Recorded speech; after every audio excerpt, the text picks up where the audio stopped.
हामी चाहिँ आज इन्कम फ्रम इम्प्लोइमेन्टको क्याल्कुलेसन पार्टमा जाँदैछौँ। यो हाम्रो ट्याक्सेसन सम्बन्धित भिडियो अन्तर्गतको दोस्रो भिडियो हो। पहिलो भिडियो हेर्नुभएको छैन भने मैले यहाँनिर डिस्क्रिप्सनमा लिङ्क राखिदिएको हुन्छु, त्यसमा गएर फर्मेट हेर्नु होला। फर्मेट नहेरिकन यो चाहिँ बुझिँदैन। अब बुझिएन भने भिडियो हेरेको केही काम नै भएन, होइन, अनप्रोडक्टिभ भयो। त्यही भएर तपाईँको सेल्फ आफ्नो कामको लागि अघिल्लो भिडियो हेरेर मात्रै आउनु होला। त्यति भनेर मैले अब स्टार्ट गर्छु, तर पनि सरसर्ती रिभाइज गरौँ न त फर्मेट भनेर मैले यहाँनिर फर्मेट पनि राखिदिएको छु। र यसलाई जस्तो अघिल्लो भिडियोमा फर्केर जान अप्ठ्यारो लाग्नेहरूले हेर्नु त। इन्कम फ्रम इम्प्लोइमेन्टको फर्मेटको कुरा गर्दा यहाँनिर फर्स्टमा 3टा स्टेप हुन्छ। फर्स्ट स्टेपमा calculation of assessable income from employment हुन्छ। यसमा के हुन्छ भन्दाखेरि कुनै पनि जागिर गर्ने एउटा रोजगारी गरेको मान्छेले कमाएको र अफिसबाट दिएको सबै इन्कमहरू यो शीर्षकमा राखिन्छ। यहाँनिर के कुराहरू पर्छ त्यो मैले अघिल्लो भिडियोमा चर्चा गरेको छु। त्यसपछि सेकेन्डमा हुन्छ यो competition of total taxable income. जति कमाएको छ सबैको ट्याक्स तिर्नु पर्दैन, जसमध्ये केही कुराहरू घटाउन पाइन्छ। 7-8वटा कुराहरू छ। त्यो के कुराहरू छ र कसरी घटाउने भन्ने कुरा चाहिँ यहाँनिर मैले चर्चा गरेको छु। अब यसलाई चाहिँ अघिल्लो भिडियो हेर्नुपर्छ तपाईँले। यहाँनिर त्यो व्याख्या गर्न लाग्यो भने टाइम लाग्छ। त्यसपछि सर्टेन पर्सेन्टेज यहाँनिर। अनि स्टेप 3मा चाहिँ टोटल ट्याक्सेबल इन्कमबाट अब चाहिँ के गर्नुपर्छ त भन्दा टोटल ट्याक्स पेबल कति ट्याक्स तिर्ने हो त भन्ने कुरा चाहिँ स्टेप 3मा क्याल्कुलेसन गरिन्छ। जहाँनिर आफ्नो एउटा रेट छ। यो रेटको कुरा पनि मैले अगाडि बुझाएको छु, त्यसले हेर्नु होला। र यहाँनिर केही घटाउन पाइने आइटम छन्। अब आज हाम्रो स्पेसियल क्लास भनेको यो 1 मिनट 52 सेकेन्ड भनेको इन्फर्मल कुराहरू थियो। अब फर्मल क्लासमा प्रवेश गरौँ। 2076 क्वेसन नम्बर 9 को सोलुसन यहाँनिर मसँग छ। अब यहाँनिर मैले सबै कुराहरू गरेको छ। अझै मैले एउटा कुरा भन्न भुलिहालेँ। तपाईँले यो भिडियो हेर्न अगाडि ओल्ड इज गोल्डमा यो क्वेसन निकालेर मात्रै हेर्न बस्नुहोस्। भिडियो पज गरेर ओल्ड इज गोल्ड खोजेर 2076 क्वेसन नम्बर 9 निकालेर मात्रै भिडियो हेर्नुहोस्। त्यो क्वेसनमा धेरै इन्फर्मेसनहरू दिएको छ, जस अन्तर्गत के कुराहरू चाहिन्छ, के कुराहरू पर्छ भन्ने कुरा यहाँनिर म देखाउँछु। स्टेप 1मा चाहिँ competition of assessable income from employment हामीले क्याल्कुलेसन गर्ने हो। एसेसेबल इन्कम, यो एआई भनेको एसेसेबल इन्कम फ्रम इम्प्लोइमेन्ट हो। Of something income for income year यो भनेर लेख्ने, होइन। अब अहिले यो विगतको इयरको हो। अहिले तपाईँहरूले 77-78 लेख्नु होला। अनि 77-78 लेख्नु होला। अनि के भयो भन्दाखेरि यहाँनिर स्यालेरी 12 मन्थको स्यालेरी लेख्नुपर्छ। 12 मन्थको स्यालेरी भनेको 1 महिनाको 55,000 थियो भने 12 महिनाको 55,000 × 12 गरेर 6,60,000, होइन। अब यो स्यालेरी निकाल्दाखेरि यहाँनिर धेरै कन्फ्युजन हुन्छ। के कस्तो हुन्छ, कन्फ्युजन हुन्छ भन्ने कुरा गर्दै गयो भने थाहा हुन्छ, पहिले थाहा हुँदैन, होइन। स्यालेरी बढ्दै गइरहेको हुन्छ। के कस्तो हुन्छ स्यालेरीको लागि अहिले हामी पछाडि चर्चा गर्छौँ। अनि दसैँ खर्च चाहिँ 1 महिनाको स्यालेरी भनेको दसैँ खर्च हुन्छ। कन्ट्रिब्युसन रिटायरमेन्ट फन्ड भनेको 10% of salary contribution retirement fund हुन्छ। जस्तो स्यालेरी 6,60,000 छ भने त्यसको 10% 66,000। एन्ड एकोमेन्डेसन फ्यासिलिटिज 2% र भेहिकल फ्यासिलिटिज 0.5% हुन्थ्यो। अब यहाँनिर एकोमेन्डेसन 2% लेखियो किन भन्दा क्वेसनमा एकोमेन्डेसन फ्यासिलिटिज भनेर दिएको छ, भेहिकलको कुरा गरेको छैन। इट मिन्स हामीले भेहिकल लेखिरहेको छैन। त्यसपछि डियरनेस अलाउन्सेस भनेर 2,000 पर मन्थ दिइरहेछ। त्यसो भए वर्षको 24,000 कपडा किन भनेर दिइरहेछ। Children education expenses paid by office, यो पेड बाई अफिस भनेको कारणले यहाँनिर आएको हो। यदि यो पेड बाई अफिस नभएको भए आउँथेन, 50,000 आएको छ। एन्ड लोकल अलाउन्सेस भनेर 1,500 चाहिँ पर मन्थ दिएको छ। 1,500 पर मन्थले 18,000 हुन्छ एक वर्षको। केही अरू त भत्ता दिइरहेको रहेछ। त्यसपछि क्लोथिङ अलाउन्सेस भनेर 25,000 दिएको छ। मेडिकल अलाउन्सेस पनि बाई अफिस भनेर 15,000 दिएको छ। यदि यो बाई अफिसले नदिएको कुराहरू यहाँनिर कुनै पनि इन्क्लुड हुँदैन, त्यो कुरा बुझ्ने। अनि यति जोड्दाखेरि एसेसेबल इन्कम समथिङ आयो। यहाँनिर 92,000 यति आयो। यो अहिले डाटामा नजानु, यति आयो। अब कुरा बुझ्नु। त्यसपछि अब हामी दोस्रो स्टेपमा के गर्छौँ त भन्दा statement of total taxable income calculation गर्छौँ। टोटल ट्याक्सेबल इन्कममा फर्स्टमा इम्प्लोइमेन्टबाट कति इन्कम भएको छ, बिजनेसबाट कति इन्कम छ, इन्भेस्टमेन्टबाट कति इन्कम छ, त्यस्तो सबै जोडेर टोटल एसेसेबल इन्कम निकाल्छौँ। यहाँनिर अहिले बिजनेस इन्भेस्टमेन्ट 0 छ। त्यो भएर 9,26,200 नै टोटल इन्कम हुन गइरहेछ। अब यहाँबाट घटाउन पाइने कुराहरू थियो जुन 7-8 वटा कुराहरू, जस अन्तर्गतको फर्स्ट कुरा यो छ। फर्स्ट कुरा चाहिँ सिआरएफ हो। सिआरएफ कस्तो त भन्दाखेरि 20% अफ स्यालेरी है, 3टा अप्सन हुन्छ। 20% अफ स्यालेरी 6,60,000 थियो, 6,60,000 को 20% भनेको 1,32,000 अर्थात् 1/3 अफ टोटल एसेसेबल इन्कम। यहाँनिरको यो टोटल एसेसेबल इन्कमको 1/3 यो डिभाइडेड बाई 3 गर्दाखेरि 3,08,000 समथिङ, अर्थात् म्याक्सिमम घटाउन पाउने सिआरएफ भनेको 3 लाख। अब यो मध्ये व्हिच इभर इज लेस भनेको छ। यो 3टा मध्ये जुन सानो छ, यो 3टा मध्ये जुन सानो छ, स्मल जुन छ, त्यसलाई चाहिँ ट्याक्कै यहाँनिर राखेर घटाउने हो। सिमिलरली अब सिआरएफ पछि डोनेसन थियो। डोनेसन यहाँनिर क्वेसनमा कहीँ पनि इन्क्लुड छैन। डोनेसन पछि रिमोट एरिया अलाउन्सेस थियो, त्यो पनि छैन। अब लाइफ इन्सुरेन्स प्रिमियम थियो। लाइफ इन्सुरेन्स प्रिमियम क्वेसनमा दिएको छ कति, 25,000 लाइफ इन्सुरेन्स प्रिमियम भनेको छ। लाइफ इन्सुरेन्स प्रिमियमको पनि 2टा अप्सन थियो, एउटा एक्चुअल अमाउन्ट, एउटा म्याक्सिमम लिमिट, जुन चाहिँ फर्मेट भिडियोमा तपाईँले पाउनुभएको थियो। अब म्याक्सिमम लिमिट 25,000 हो, एक्चुअल पनि 25,000 छ। व्हिच इभर इज लेस भनेपछि सानो फुच्चे पनि 25,000 भयो। त्यो भएर 1,32,000 र 25,000 गरेर यहाँनिर लेख्ने।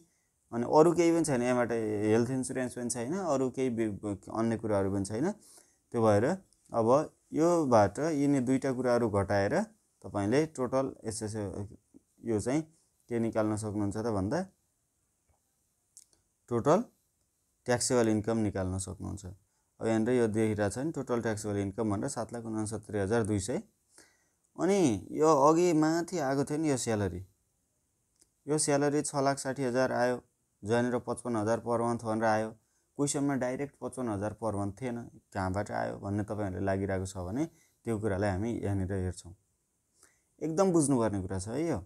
यहीमा हो सबैभन्दा यो ट्याक्सेसनको इन्कम फ्रम इम्प्लोइमेन्टमा सबैभन्दा इरर आउने पोइन्ट नै यही हो।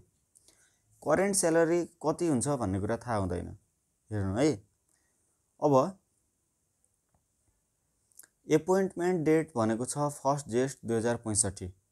2065 को जेठ 1 गते चाहिँ एपोइन्टमेन्ट गरेको छ। अनि स्यालेरी पे स्केल चाहिँ यो पे स्केल पनि बुझ्नु फर्स्टमा।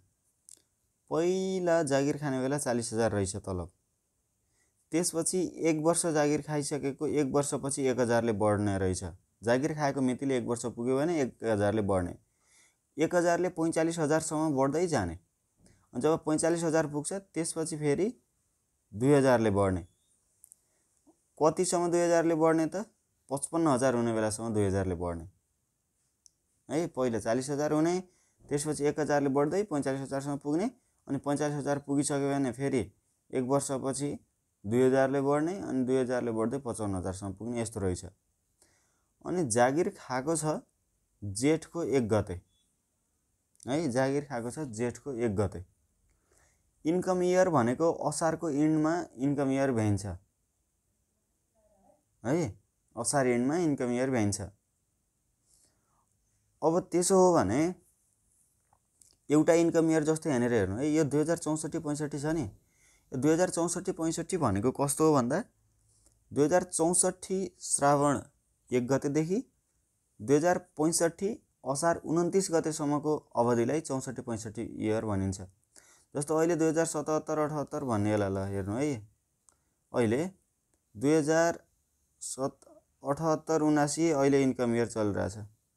यो भनेको कस्तो हो त भन्दा 78 को श्रावणदेखि 79 को असारसम्म, असारको पनि कति श्रावण 1 देखि असारको 29 गतेसम्मलाई इन्कम इयर 78-79 भनिन्छ हो। यसरी अब यहाँनिर हामीले इयरली स्यालेरी क्यालकुलेसन गर्छौँ।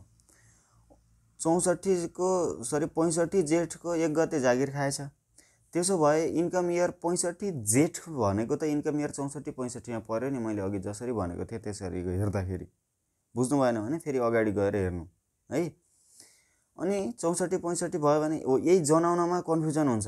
जस्तो यहाँनिर जेठको ठाउँमा श्रावण मात्रै भइदिएको भए फेरि इन्कम इयर 65-66 हुन्थ्यो, किनभने साउन भनेको 2065 को साउन भनेको इन्कम इयर 65-66 मा पर्छ, तर जेठ चाहिँ 64-65 मा पर्छ है, किन भन्ने कुरा थाहा पाइराख्नु।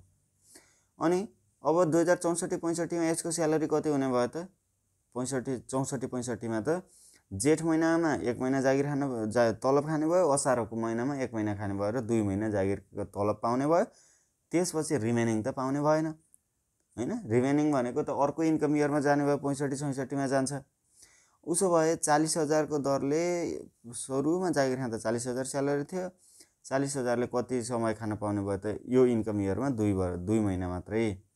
र यही 40,000 ले फेरि अर्को कति 65-66 इन्कम इयरमा कति खान पाउँछ त भन्दा 40,000 त 1 वर्ष 40,000 खाने हो। 1 वर्ष पुग्दा बित्तिकै फेरि 40,000 मा 1,000 बढेर 41,000 हुन्छ। 2 महिना अगाडि नै खाइसक्यो अघिल्लो इन्कम इयरमा, अब 10 महिना यो इन्कम इयरमा खान्छ। 12 महिना 40,000 खायो। 12 महिना 40,000 खाइसक्यो, अब के गर्छ त? 41,000 खान्छ फेरि 2 महिनामा हैन। रिमेनिङ बचेको जेठ र असार 65-66 इन्कम इयरको जेठ र असारमा 41,000 खान्छ। फेरि 66-67 मा 41,000 10 महिनामा खान्छ। फेरि 66-67 को 10 महिनासम्म 41 खान्छ। फेरि 11औं र 12औं महिनामा 42,000 खान्छ। यस्तो हुँदै 45,000 सम्म आइपुग्छ। अनि 45,000 पनि 10 महिनामा खान्छ। त्यसपछि 45,000 पछि 2,000 ले बढ्ने भनेको छ हैन। त्यसपछि 2,000 ले बढ्छ, 47,000 हुन्छ। 2 महिनाको 47 खान्छ, फेरि 47 खान्छ। यसरी इन्कम इयर अहिले अब 77-78 को तपाईहरुले हिसाब गर्दा 77-78 को गर्ने हैन। 77-78 को गर्ने, 77-78 सम्म गर्ने। यहाँनिर अहिले 75-76 देखाइएको छ। यो डाटामा नजाने, यो किनभने अघिल्लो ब्याचको लाई मैले पढाउँदाखेरि गराएको यो हो मटेरियल, अनि यही चाहिँ शेयर गरेको हो। अब यहाँनिर तपाईहरुले गर्दाखेरि 76-77 नभएर 77-78 सम्म गर्नुपर्छ है। अब यहाँनिर क्वेसन पनि 55 बाट अलिकति पछाडी चेन्ज भएको होला। यदि चेन्ज भएको छैन र 55,000 मै इन्ड भएको छ भने त नर्मल भइहाल्यो। 55,000 × 10 गरेर यतिकै गर्ने। किनभने 55,000 भन्दा पछाडीको कुरा छैन, त्यसपछि गर्न मिलेन। 55,000 अहिलेसम्मको स्यालेरी 55,000 छ भन्ने बुझिन्छ। अब हामी स्टेप 2 मा जाँदै थियौं, सरी स्टेप 3 मा टोटल ट्याक्स कति पे गर्छ त भनेर क्याल्कुलेसन गर्नु थियो। अब टोटल ट्याक्स कति पे गर्छ भन्नको लागि त अघि इन्कम कति आएको थियो? यहाँनिर टोटल ट्याक्सेबल इन्कम आएको थियो 7,69,200। अब 7,69,200 को ट्याक्स तिर्ने हो। क्वेसनमा सिंगल स्ट्याटस छ, बीए गरेको त्यस्तो केही पनि कुरा छैन। बीए गर्यो भन्दा बित्तिकै फेरि कपल स्ट्याटस हुँदैन। बीए गरेको कपल स्ट्याटस भनेर क्वेसनले नै इङ्गित गरिदिनुपर्छ, नत्र कपल स्ट्याटस हुँदैन है। अब फर्स्ट 3,50,000 हो सिंगलमा @ 1% 3500। 6,69,000 हामीले पुर्याउनु छ। त्यसो भए 3,50,000 को 1% ले तिर्ने, त्यसपछि नेक्स्ट 1,00,000 को 10% ले तिर्ने 10,000 हुन्छ।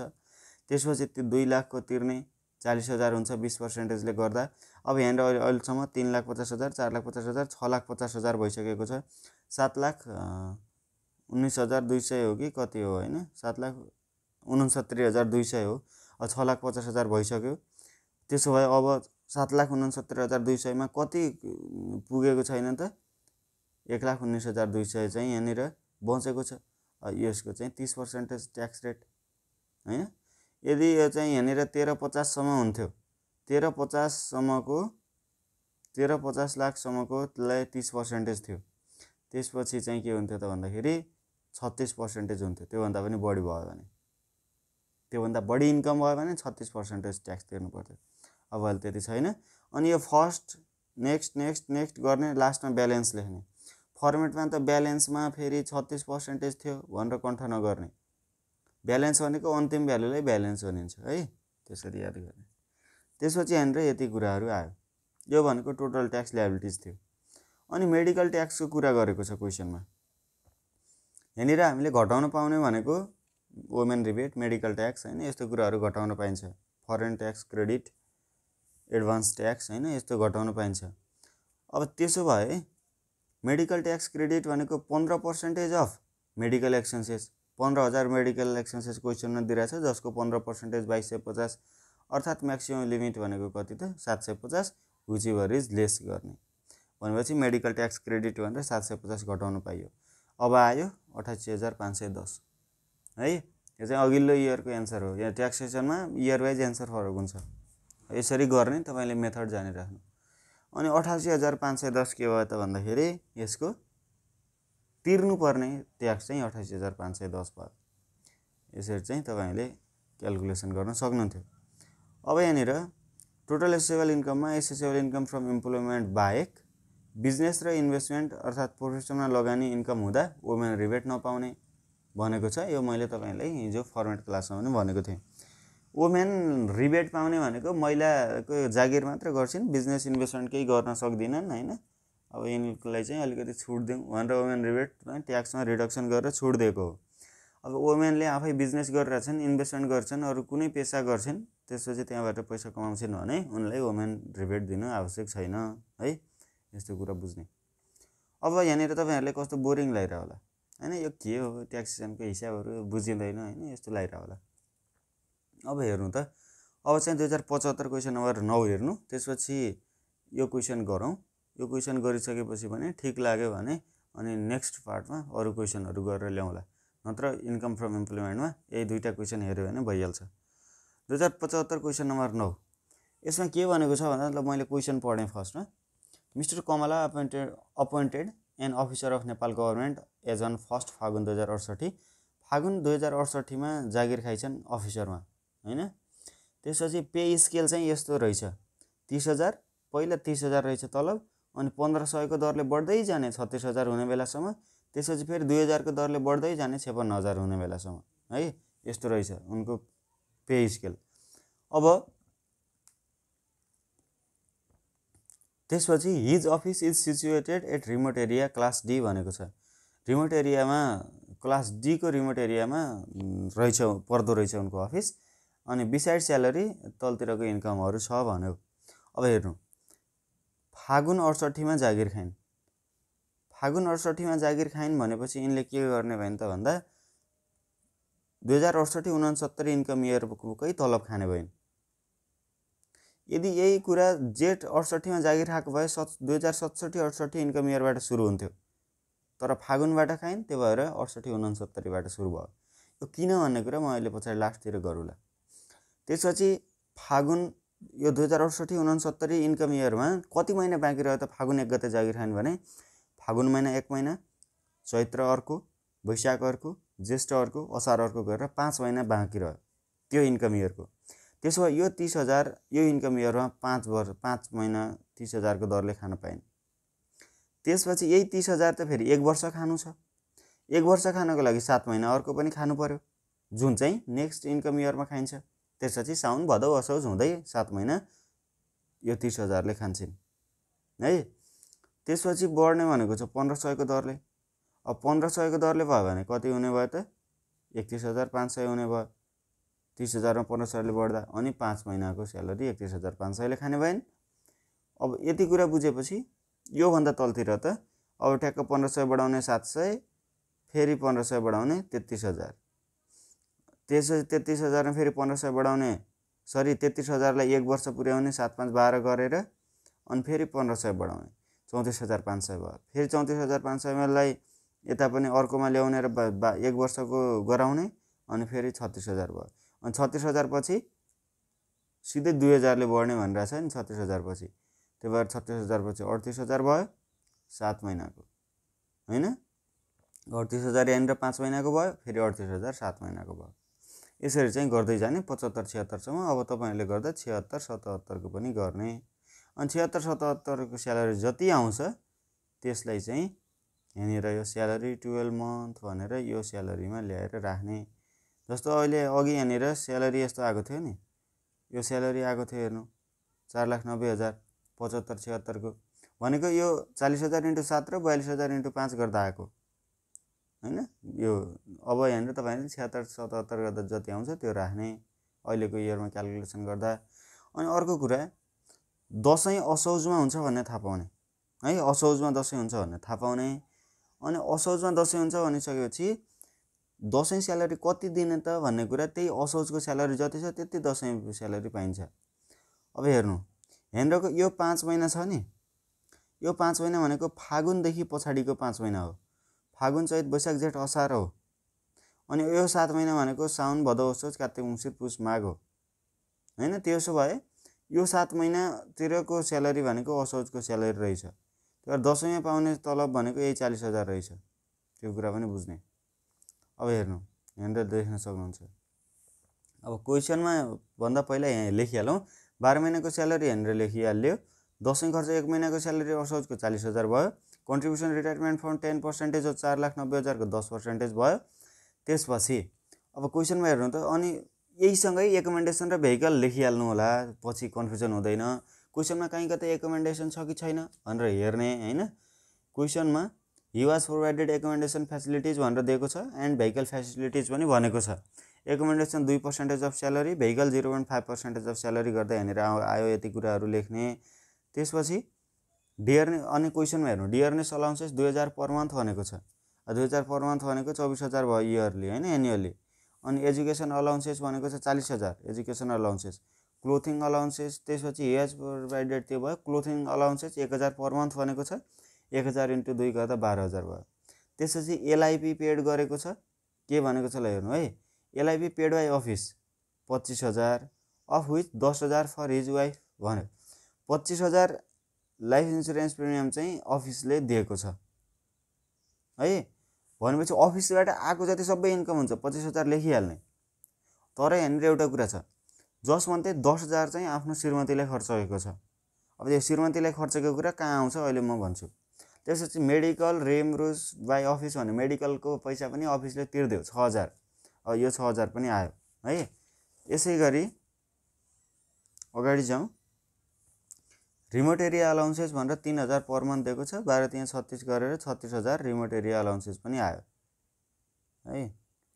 त्यसपछि मिटिङ फी भनेको छ। यो मिटिङ फी भनेको आफ्टर टिडिएस हुन्छ। मिटिङ फीमा पहिले नै कर कट्टी गरेर मिटिङको फी तिरेको हुन्छ, त्यो भएर पछि तिर्नु पर्दैन, मिटिङ फी आउँदैन है। त्यसपछि डिभिडेन्ड पनि आउँदैन है। डिभिडेन्डको पनि पहिल्यै कर तिरेको हुन्छ। अनि इन्ट्रेस्ट फ्रम फ्रेन्ड भनेको यो कस्तो हो त भन्दाखेरि साथीबाट इन्ट्रेस्ट ल्याएको चाहिँ इन्ट्रेस्ट ल्याउनको लागि इन्भेस्टमेन्ट गरेको हुनुपर्छ। अनि त्यो चाहिँ इन्कम फ्रम इन्भेस्टमेन्ट हुन्छ। अनि नेचुरल रिसोर्सेस इन्कम भनेको छ नि, त्यो पनि इन्कम फ्रम इन्भेस्टमेन्ट हुन्छ। र gain on sale of share भनेको छ नि लिस्टेड कम्पनीको, त्यो पनि इन्कम फ्रम इन्भेस्टमेन्ट हुन्छ। र त्योभन्दा पछाडि के छ हेर्नु। He has claim the following expenses for the year. Contribution citizen investment trust RS 60,000, donation to public school 30,000, children education expenses 50,000, यस्तो कुराहरू दिइरहेछ। अब यहाँनिर डोनेसन दिइरहेको रहेछ 30,000, सिटिजन इन्भेस्टमेन्ट ट्रस्ट दिइरहेछ 60,000। अब यसको कुरा अहिले आउँछ। त्योभन्दा पहिला हामीले एसेसेबल इन्कम फ्रम इम्प्लोइमेन्ट यति आयो यहाँनिर यो हैन, माथिको जोड्दा आएको हो। अब यहाँनिर इन्भेस्टमेन्टको पनि केही स्रोतहरू देखिरहेछौँ। जुन साथीबाट इन्ट्रेस्ट ल्याउँदा त्यो थियो, त्यसै नेचुरल रिसोर्स छ र gain on sale of share छ। नर्मली तपाईँले थाहा पाउनु कि इन्भेस्टमेन्ट भनेको लगानी गरेर आएको पैसा, सेयरको कारोबार, नेचुरल रिसोर्सको इन्कम अनि साथीलेमा गरेको लगानीको ब्याज जोड्दाखेरि 3 लाख आयो। एसेसेबल इन्कम फ्रम इन्भेस्टमेन्ट थियो। अब यदि यो कुरा महिलाले गरेको हो भने यिनले वुमेन रिबेट पाउँदैनन्। मिसेस कमला छ हैन। अब यिनले वुमेन रिबेट पाउँदैनन् किन भन्दा वुमेनले जबकि इन्भेस्टमेन्ट या बिजनेसमा काम गर्छन् उनले वुमेन रिबेट पाउँदैनन् भनेको छ हैन। त्यो त भनेको हो नि। अब हेर्नु एसेसेबल इन्कम फ्रम इम्प्लोइमेन्ट यति आयो। त्यसपछि एसेसेबल इन्कम फ्रम इन्भेस्टमेन्ट यति आयो। अब यो र यो जोड्दाखेरि टोटल एसेसेबल इन्कम भनेको 10,34,250 भयो है। अब यहाँनिर घटाउन पाउने कुराहरू छ जुन चाहिँ साह्रै महत्त्वपूर्ण छ। कन्ट्रिब्युसन रिटायरमेन्ट फन्ड 1/3 अफ जति यो माथि आएको छ त्यसको 1/3 गर्दा यति आयो। 20% अफ स्यालेरी।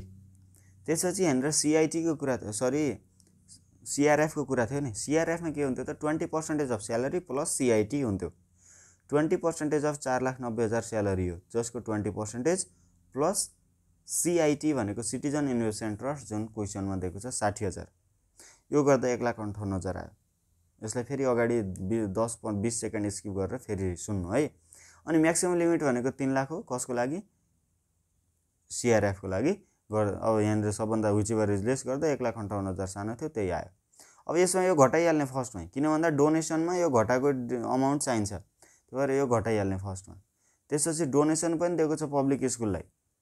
पब्लिक स्कुललाई डोनेसन दियो भने 5% अफ यो माथिरको अमाउन्ट यहाँनिर आएको थियो नि 8,76,250 यो हो यो, त्यही भएर मैले निकाल्न भनेको यसको 5%, अर्थात् एक्चुअल अमाउन्ट डोनेसन भनेको 30,000 डोनेसन दिएको छ। म्याक्सिमम लिमिट भनेको 1 लाख म्याक्सिमम लिमिट हुन्छ डोनेसनको, विच एभर इज लेस गरेर 30,000 चाहिँ डोनेसन भयो। अनि घटाउनु पाउने अन्तर्गत रिमोट एरिया एलाउन्स, रिमोट एरियाको कुराहरू थियो। यो रिमोट एरिया डीमा काम गर्छ भनेपछि डीको ए को 50, बी को 40, सी को 30, डी को 20,000 घटाउन पाइयो। अनि क्वेसनले भनिरहेछ life insurance premium paid by office 25,000, of which 10,000 of his wife भन्यो। त्यो श्रीमतीको खर्च श्रीमतीले आफ्नोमा घटाउँछिन् हैन। अब यहाँनिर फर वाइफ भनेको छ, त्यो फर वाइफ होइन है, माथि र कमला भन्ने, अनि उनको वाइफ हुँदैन, उनको हस्बेन्ड हुन्छ। उनको हस्बेन्डलाई 15,000 तिर्छन् लाइफ इन्सुरेन्समा। त्यसो भए अब त्यो हस्बेन्डले तिरेको हस्बेन्डले आफै घटाउँछ आफ्नो ट्याक्समा हैन, यता हामीले उनको श्रीमतीकोबाट घटाइदिनु पर्दैन। त्यसो भए लाइफ इन्सुरेन्स प्रिमियम 25,000 त अफिसले दिएको हो, जम्मा जम्मी उनले चाहिँ 15,000 मात्रै तिरेकी छन्। त्यसो भए एक्चुअल भनेको 15,000 भयो, maximum 25,000, which ever is lace 15,000। अब हेल्थ इन्सुरेन्स प्रिमियम छैन, अर्को पेन्सन एक्जम्सन, अनि डिजेबल एक्जम्सन, फरेन एक्जम्सन केही पनि छैन। त्यसो भए अब यतिकैमा माथिरको कुराहरू घटाइदिँदा 8,11,250 यहाँनिर आयो। अब यो 8,11,250 आइसक्यो भने अब जानु पर्यो क्यालकुलेसन पार्टमा, यो नेक्स्ट स्टेप 3 मा क्यालकुलेसन अफ टोटल ट्याक्स पेबलमा। यो टोटल ट्याक्स पेबलमा पनि गर्ने तरिका अघि जसरी गऱ्यौँ त्यसरी नै। कस्तो त, फर्स्टको 3,50,000 @ 1% 3500, त्यसपछि 1,10% हुन्छ, नेक्स्टको 10,00,000, त्यसपछि 2,00,000 @ 20% 40,000। अनि अर्को कुरा यहाँनिर यो यस्तो यहाँनिर यो किरिमिरी भइरहेछ हैन, यो अलिक क्लियर पनि भएन। यो क्यापिटल गेनको कुरा थियो नि साथीहरू, capital gain sale of share भनेर 80,000 छ नि जुन क्यापिटल गेन, यो क्यापिटल गेनको ट्याक्स रेट डाइरेक्ट 7.5% हुन्छ। यो कुरा बुझ्नुपर्छ है, क्यापिटल गेनको ट्याक्स रेट डाइरेक्ट 7.5% हुन्छ। इट मिन्स 7.5% 80,000 को 7.5 गरेर फ्याक्ट गरिहाल्ने। अब जम्मा ट्याक्स तिर्नुपर्ने पैसा भनेको 8,11,250 हो, जसमध्ये 80,000 को क्यापिटल गेन ट्याक्स तिरिहाल्यो 7.5 भनेको यहाँनिर केही आउँछ यहाँ कति हैन 6,000 हो कि। त्यसपछि यति तिरिसकेपछि माथि र जस्तो यहाँनिर 8,11,250 को कर तिर्नुपर्ने, 80,000 को तिरिसक्यो भनेपछि अब त्यो 8,11,000 बाट 80,000 घटाएर जति हुन्छ त्यसको मात्र यसरी हियरार्की गर्ने। 3,50,000, 1,00,000, 2,00,000 र 81,250 गऱ्यो भने 8,11,000 समथिङ हुने भयो र 80,000 को तिरिहाल्यो। अनि यति गर्दा यहाँनिर सर्टेन केही अमाउन्ट आयो है, आफ्नो रेट गर्ने कसरी गर्ने त्यो तपाईलाई थाहा छ। त्यसपछि मेडिकल ट्याक्स, अनि अहिले अझै बुझेको छैन भने फर्मेट पार्ट इनक्लियर हेऱ्यो भने बुझिन्छ है। अनि मेडिकल ट्याक्स क्रेडिट छ हैन, मेडिकल ट्याक्स पनि त्यहाँनिर कता मेडिकल रिइम्बर्स बाई अफिस 6,000 भनेको थियो। अब मेडिकल एक्सपेन्स चाहिँ 6,000 अफिसले तिर्देको छ, मेडिकल ट्याक्स घटाउन पाइन्थ्यो 6,000 को 15% भनेको 900 रुपियाँ हैन। अनि म्याक्सिमम लिमिट जम्मा 750 मात्रै थियो, 750 नै आयो, विच एभर इज लेस गर्दा र माथिबाट घटाउँदा 83,125 आयो। यो चाहिँ ट्याक्स तिर्नुपर्ने अमाउन्ट भयो। ट्याक्स तिर्नुपर्ने अमाउन्ट त यति भयो साथीहरू। तर यहाँनिर तपाईँहरूले बुझ्नुपर्ने कुरा के थियो भने यहाँनिर त फेरि ओमेनको नाममा थियो, ओमेन रिबेट पनि घटाउन पाउनु पर्थ्यो नि। ओमेन रिबेट किन पाइएन भन्दा किनकि यी ओमेनले इन्भेस्टमेन्ट गरेर पैसा कमाएकी छन्, यिनी अलि बाठी रहेछन्, यिनले चाहिँ अरू पनि गरी खान्छन्, यिनलाई छुट दिनु पर्दैन भनेर नेपाल सरकारले त्यस्तो कुरा भनिदिएको है, त्यो बुझ्नु होला। अब चाहिँ यहाँनिर अब मसँग त धेरै कुराहरू छ हैन, अब जस्तो सबै कुराहरू मैले अहिले यो भिडियोमा गरेर सम्भव छैन। जस्तो 74 को क्वेसनको एन्सर छ, त्यसपछि अन्य कुराहरू अब स्यालेरी निकाल्ने कुरा यस्तो काटकुट हैन, धेरै कुराहरू छ। यो कुराहरू ल यहाँनिर यो क्यालकुलेसन अफ स्यालेरी कसरी गर्ने भन्ने कुरा छ यसको लागि पनि म छुट्टै भिडियो गराएर राखिदिउँला। अब तर यसको PDF मैले यहीमा राखिदिन्छु तपाईँहरूलाई। अनि यदि नेक्स्ट यो केही बुझिरहेछ अलिअलि होइन, अलिअलि बुझिरहेछ भन्ने लाग्यो भने नेक्स्ट भिडियो चाहियो भनेर कमेन्ट गर्नु होला। मैले चाहिँ तपाईँहरूलाई नेक्स्ट भिडियोमा सबै यो अहिले यो सबै कुराहरूलाई बुझाएर राखिदिन्छु। त्यसरी तपाईँले गर्न सकिहाल्नुहुन्छ। अनि अर्को कुरा के छ भने फर्मेट पार्ट इन क्लियर हेर्नु साथीहरू है। फर्मेट, अब यो कुरा एकदमै महत्त्वपूर्ण कुरा हो। के भन्दा फर्मेट चाहिँ क्लियरली हेर्नु होला। जब फर्मेट क्लियरली हेरिसकेपछि फर्मेटमा जे भनेको छ त्यही क्वेसनमा दिएका भ्यालुहरू फर्मेट अनुसार ट्याक्क ट्याक्क राख्ने काम मात्रै गर्नुभयो भने तपाईँको 60-65 नम्बर कहीँ जाँदैन। त्यो भएर अब यदि नेक्स्ट पार्ट चाहिन्छ, फलोअप गरिरहने हो भनेपछि मैले भिडियो गराएर हालिदिन्छु। त्यसको लागि तपाईँले डिमान्ड भनेर कमेन्ट गर्नु होला, चाहिन्छ भनेर होइन। नत्र भने अध्ययनलाई प्रभावकारी गराउनु होला, राम्रोसँग गराउनु होला है। ल यति कुरा गरेँ, मैले एन्ड गरेँ यो भिडियो चाहिँ। हस्, thank you. Stay with us.